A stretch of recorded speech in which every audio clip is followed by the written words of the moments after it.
Ya, baik kawan-kawan sekalian, kita lanjutkan pembahasan kita tentang LGD. Bagaimana penilaian LGD atau diskusi tanpa pimpinan ya. Nah, sebagai rangkaian asesmen center.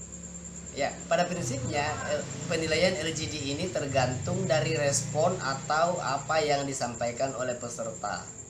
Seluruh kalimat atau seluruh kata yang dikeluarkan dari masing-masing peserta itu dicatat dan direkam oleh asesor. Apa ucapan, jawaban, atau komplain, atau kritikan, atau masukan, atau pendapat dari masing-masing peserta itu ditulis oleh asesor.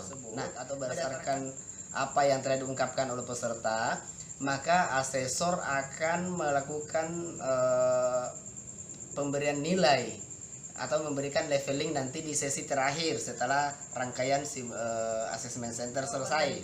Dari jawaban-jawaban yang disampaikan oleh peserta atau komentar yang diungkapkan oleh peserta, maka tergambar peserta mana yang memiliki integritas bagus, kemudian memiliki hubungan sosial yang bagus, peserta mana yang mampu mengembangkan diri dan mengembangkan orang lain bagus, kemudian kepemimpinannya bagaimana, leadership peserta itu seperti apa. Itu dilihat dari jawaban-jawaban yang diungkapkan oleh peserta atau komentar-komentar yang disampaikan selama diskusi. Nah, biasanya kadang ada dalam diskusi tersebut atau dalam LGD tersebut seringkali ada yang terbawa emosi. Nah, bagi yang terbawa emosi ya bisa diasumsikan bahwa memang yang bersangkutan itu memiliki pengendalian diri masih belum terlalu stabil. Nah, bagaimana level kompetensinya nanti kita lihat. Nanti asesor akan menilainya bahwa dia masuk di level kompetensi level 1, level 2, level 3, atau mungkin masuk di level 4. Ya, untuk mendapatkan level 5 itu biasanya agak rumit ya, karena agak susah ya. Nah, itu LGD. Jadi hasil dari jawaban peserta atau apapun yang disampaikan oleh peserta, maka itu akan di leveling atau diberikan skor oleh asesor tadi. Bagaimana jika peserta tidak memberikan komentar selama diskusi, mulai dari masuknya, mulai dari duduk sampai terakhir? Nah, ini yang menjadi persoalan, karena itu kadang terjadi. Nah, kenapa bisa terjadi seperti itu? Pertama, mungkin dari komunikasi seseorang atau komunikasi peserta itu tidak bagus. Mungkin rasa malunya terlalu tinggi sehingga kemudian dia tidak berani mengungkapkan pendapat. Nah, prinsipnya bahwa seorang calon pemimpin dia harus mampu dan berani mengungkapkan pendapatnya di depan masyarakat atau di depan umum. Nah, jangankan di depan masyarakat, kalau di depan teman-teman diskusi saja nggak berani menyampaikan pendapatnya, maka ya kita tidak tahu seperti apa level kompetensinya. Ya, seperti itu mungkin sebagai staf saja atau mungkin sebagai ya paling tinggi eselon 4 lah barangkali.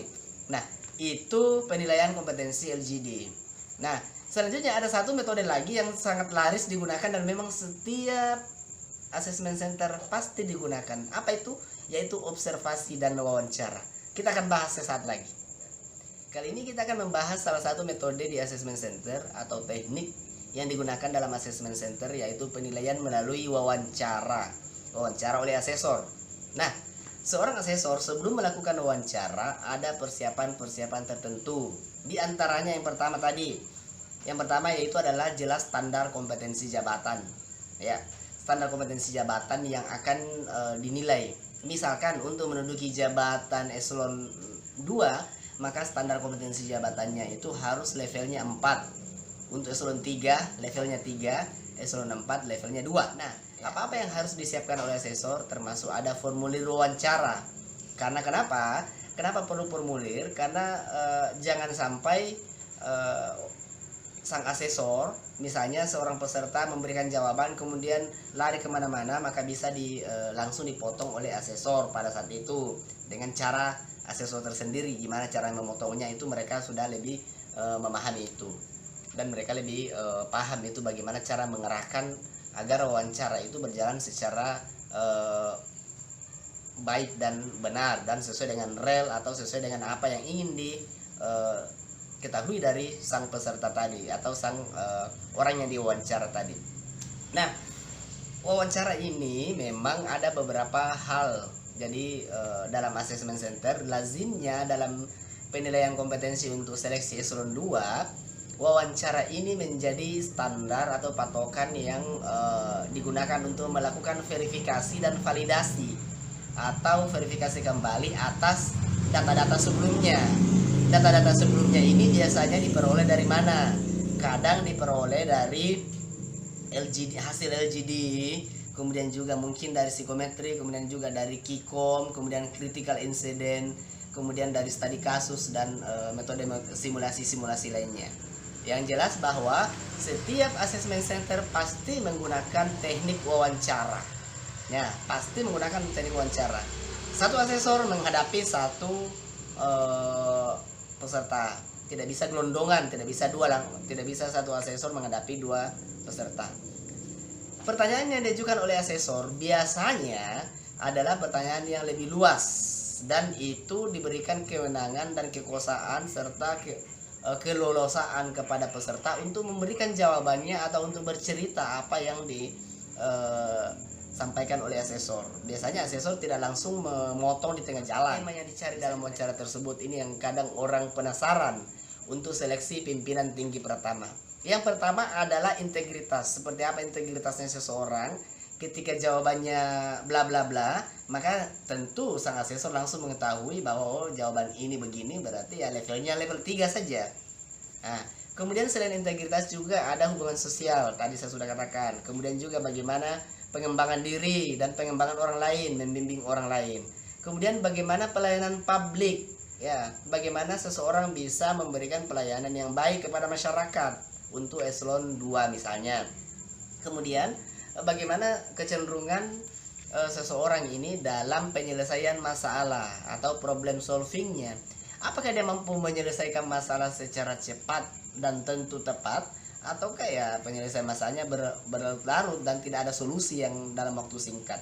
Nah, itu semua yang ditanyakan di setiap wawancara assessment center. Nah, itulah semua rangkaian dari assessment center yang telah kita bahas dari tadi. Dan semoga apa yang kita bahas kali ini memberikan manfaat bagi semua yang mendengarkan atau semua yang menyaksikan video kita. Nah, satu hal yang ingin kami sampaikan bahwa apapun yang dilakukan oleh seseorang, baik dalam mengikuti seleksi terbuka pengisian jabatan pimpinan tinggi pertama, kemudian mengikuti seleksi terbuka untuk menjadi calon tentara misalnya, atau menjadi calon polisi misalnya, dan semacamnya lah ya. Ataukah mungkin dalam sebuah perusahaan dia ingin ikut seleksi untuk memperoleh jabatan direktur utama misalnya, maka selalu saja dan senantiasa digunakan assessment center sebagai salah satu alat ukur yang dianggap lebih kredibel dan lebih valid dalam penilaian kompetensi seseorang. Selain itu bukan hanya kompetensi, potensi pun bisa dinilai karena ada tes psikologinya. Ya, dan demikian berakhirlah pembahasan kita kali ini. Semoga bermanfaat bagi kita sekalian. Saya akhiri, billahi taufiq wal hidayah. Wassalamualaikum warahmatullahi wabarakatuh. Dadah.